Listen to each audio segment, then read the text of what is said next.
शब्दज्ञान घेईल. ह्या शब्दाचा अर्थ काय आम्हाला कळेल, पण त्याच्या मागचा गर्भित अर्थ काय हा गुरुजी सांगा. तर त्या मग आता हे परंपरा, ह्याची परंपरा आपण चालू केली पाहिजे. मग हे देणारा ज्ञान देणारा एक तसा अधिकारी पाहिजे. वर उठला आणि त्याला सांगून सुद्धा असाही उपयोग नाही. स्वतःच्या लौकिका करतात, स्वतःच्या मोठेपणा करतात, आमचे इतके भागवत सत्ता झालेले आहेत, त्याला काही अर्थ नाही. तर मग असा कोण, मग त्याच्याकरता बघितलं आपल्या शिष्यांमध्ये तसं काही कोणी आढळलं नाही. मग असं आपल्याला मुलगाच व्हावा अशी व्यासांच्या मनामध्ये इच्छा निर्माण झाली. हे तर अविवाहित आहे, मुलगा व्हावा कसा, तीही परमेश्वराची योजना झाली. आणि सुखीच्या ठिकाणी ह्या शुकांचा जन्म झाला. आणि आणि जसा हे वर्णन केलंय, अनेक वर्ष गर्भातच का जन्म घ्यायला तयार नाही का. आत्ताच आपण ऐकलं की एकदा जन्म घेतला की मायेचा पगडा सुरू झाला, एकदा अडकलो की म्हणून मग व्यास शेवटी म्हणाले, अरे असं करू तर तुला माया काही बाधक ठरणार नाही असा माझा आशीर्वाद आहे. आणि मग यांनी जन्म घेतला आणि निघाले. 16 वर्षाचे जन्मतःच मोठे झाले, 16 वर्षाचे झाले, गर्भात असताना संपूर्ण ज्ञान प्राप्त झाले. आणि शुभदेवजी निघाले. व्यासांनी त्या उत्तर मीमांसा म्हणजे वेदांत शास्त्राची जी सूत्र आहेत यांचे कर्ते व्यासच आहेत. त्याच व्यासांच्या सूत्रावरती जगद्गुरु आचार्य आद्य जगद्गुरूंनी टीका लिहिली, ज्यांना शांकर भाष्य म्हणतात.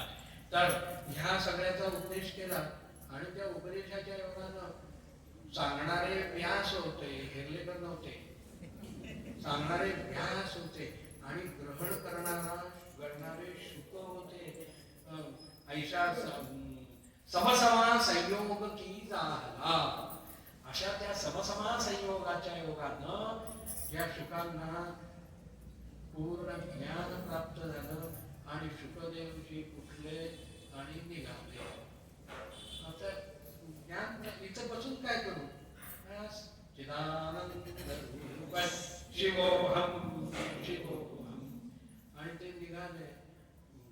व्यास विचार करतायत याला भागवत शिकवावं आणि यानं भागवताचा प्रचार करावा, त्याच्याकरता हे पोरग मागून घेतलं. आणि हे जर निघालं, ज्ञान प्राप्त झाले, काहीतरी करायला पाहिजे. हे शुकदेव पुढे, मागणं व्यास धावत की अरे शुका, अरे शुका, अरे शुका, म्हणून ह्या हाका मारतायत. परंतु त्या हाका शुकांच्या कानापर्यंत पोहोचल्याच नाही. मग ते काय भैरवचे काय नाही, ते एकरूप झालेले सच्चिदानंद स्वरूपाच्या ठिकाणी. आणि त्यामुळं यम प्रव्रजंत मनुपेतमपेत कृत्यम द्वैपायनो विरह कातर आजुहाव पुत्रेति तन्मयतया तरवो विधेनु तम सर्वभूत हृदयं मुनिमानतोऽस्मि. शुकदेव भगवान तम सर्वभूत हृदयं, सर्वभूत मात्रांमध्ये व्यापून असलेल्या त्या परमात्म्याचं सत्स्वरूप याला याच देही याच डोळा प्राप्त झालेला असल्यामुळं या हाका त्यांच्यापर्यंत पोहोचतच नाही आहे. शुकदेवजी निघाले आणि काही अंतर गेल्यानंतर व्यास थबकले.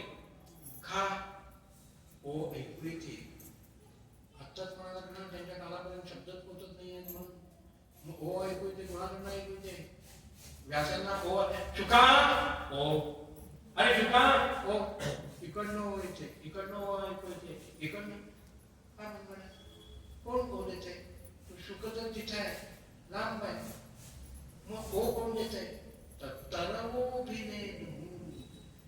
सर्वभूत सर्वभूत मात्रांमध्ये व्यापून गेलेले असल्यामुळं आजूबाजूची झाडं पेर ओ देत आहे, ते वनस्पती ओ देत आहे, दगड माती ओढीची ही अवस्था जेव्हा व्यासांनी बघितली त्यावेळेला व्यास विचार करतात, पोरगा हाताबाहेर गेला, हे काय आता हाताला लागणार नाही.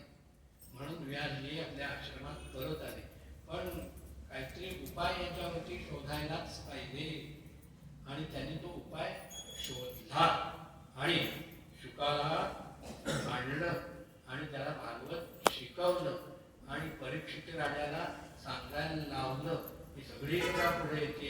एक 10 मिनिटाच्या विश्रांतीनंतर आपण तो कथाभाग ऐकणार. हरे राम